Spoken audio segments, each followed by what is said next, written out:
everyone. It's Ashley here. I hope you're doing well and you're enjoying the beginning of school. I know that last week Irene did a wonderful telling of the story of Rebecca and Isaac. And this week I wanted to read the story from the Family Story Bible, which I think is a really great book. And it's kind of a nice, clear, condensed version of the story of the two of them. And then I have included, actually also, a camel craft, but different than Irene's, because camels are so much fun to make. So I have a simple camel craft for you, probably with things that you have at home: scissors, construction paper, markers, and then hopefully just a couple of clothespins. That's what you'll need for your camel.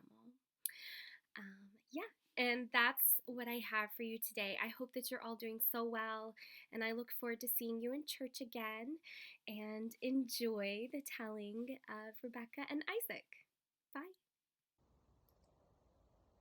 Sarah was 127 years old when she died. Isaac was a grown man by this time. He cried when his mother died.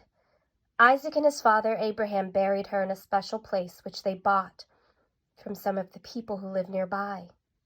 Before Sarah died, she and Isaac and Abraham had some long talks about God's promise. Now Isaac remembered those talks with his mother, and he felt very lonely.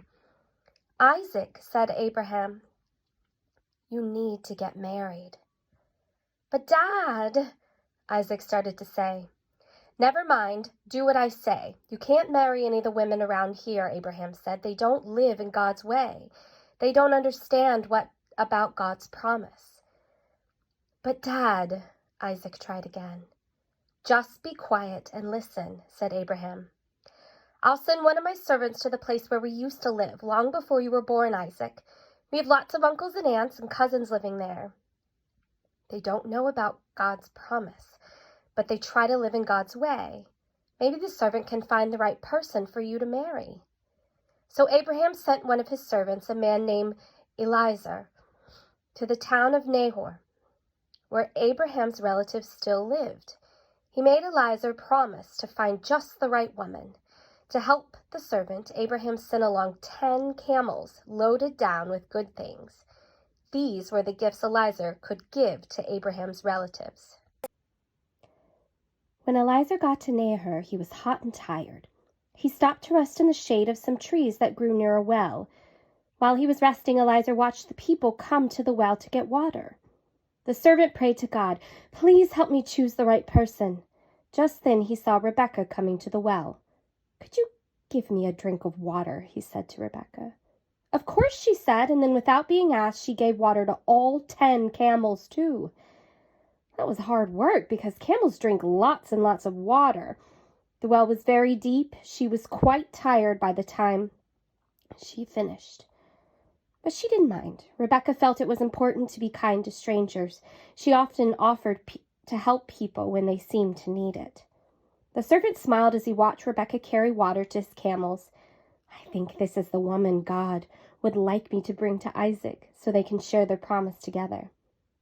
"Thank you," said Abraham's servant when Rebecca had finished. Is there room at your house for me to spend the night?" "Of course," said Rebecca. "We've got lots of room and food for you and your camels." There were lots to talk about at Rebecca's house that night. They invited Eliezer to have supper with them. Before he would eat, he had to tell them all the news about Abraham and Sarah and Isaac, and of course he explained why he had come. "I think God wants me to invite Rebecca to share the promise with Isaac," Eliezer said. Rebecca's mother and her brother, and all the rest of her family didn't know what to think. They talked about whether Rebecca should go or she shouldn't go. Nobody said, "Let's go ask Rebecca."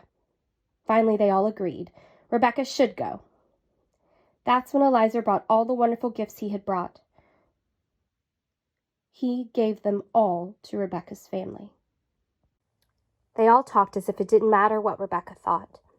The next day, someone said, "Maybe we should ask Rebecca." So they did.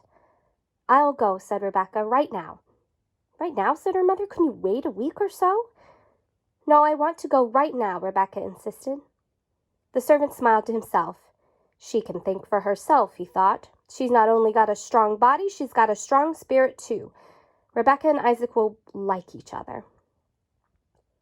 The next morning they all left, the servant and his helpers and all 10 camels and Rebecca and all her helpers. There were lots of hugs and tears and goodbyes, and then they set off. It took many days to get to where Isaac lived in Canaan. Rebecca didn't like riding on camels one bit. Sometimes she felt sick because the camels would sway back and forth. Once she had to throw up. Sometimes she hated the smell of the camels.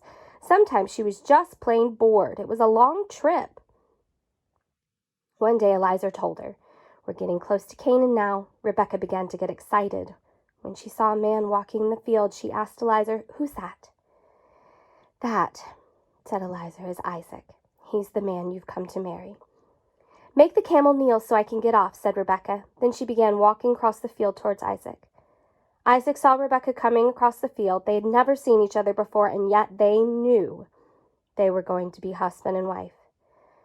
Both Rebecca and Isaac had thought of things they would say to each other when they met. Now neither could think of anything. They walked together toward the tent where Sarah, Isaac's mother, had lived. Rebecca and Isaac were married in that tent.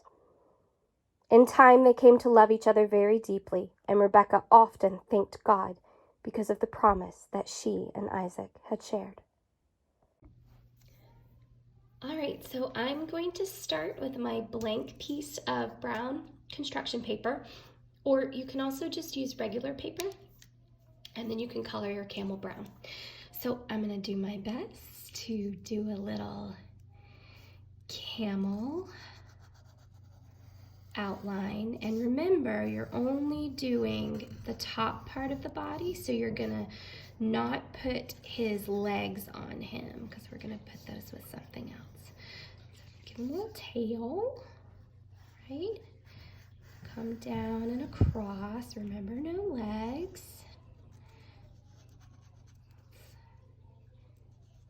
Okay.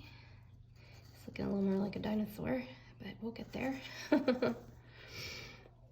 All right, good. And he's got, kind of round his nose out a little more.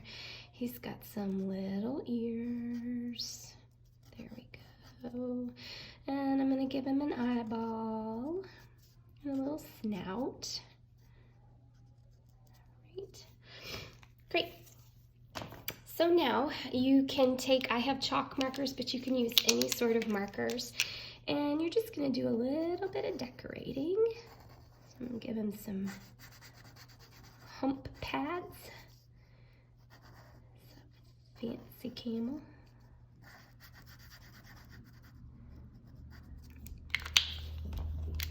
Maybe do a little bit of fringe on him.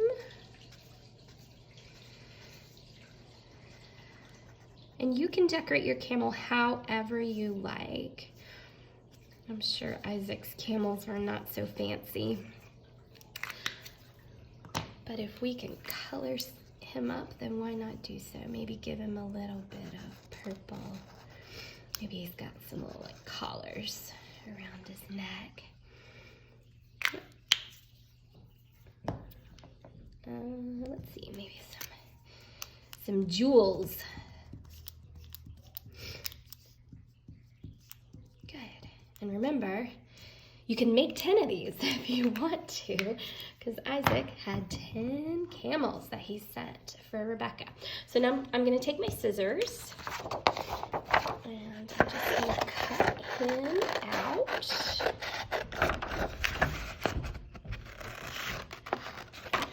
other camel looked a little better than this one. That's okay. One of the other things that I did was I printed a stencil off the internet. So if you feel like that you can't really draw a very good camel, you can always just print something. Or if you don't have a printer, just find a good picture. And then you can just hold the paper up to the screen and stencil it. But you know, every camel's different. So it's okay.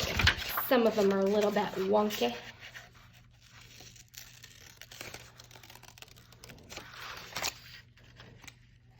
Great. So there he is. You can decorate him up a little more if you have any glitter glue. That's always fun to add, or even some jewels. And the nice thing is that we have our clothespins. You have two, you need two. But we will clip his little legs on there. Here's the second one. And now he looks like that, right? His little camel. And look, he stands up. And here's the camel that I made earlier. He looks a little bit better. But you can, here, I'm gonna stand him up over here and then I'm gonna show you. You can stand them up. So there they are. They're waiting to go see Rebecca or meet Rebecca for the first time. So that's a fun little craft you can do. And you know what? These guys you could do them today and they could stay up all the way through Christmas, because who else rode a camel? The wise men. So that's a fun little craft.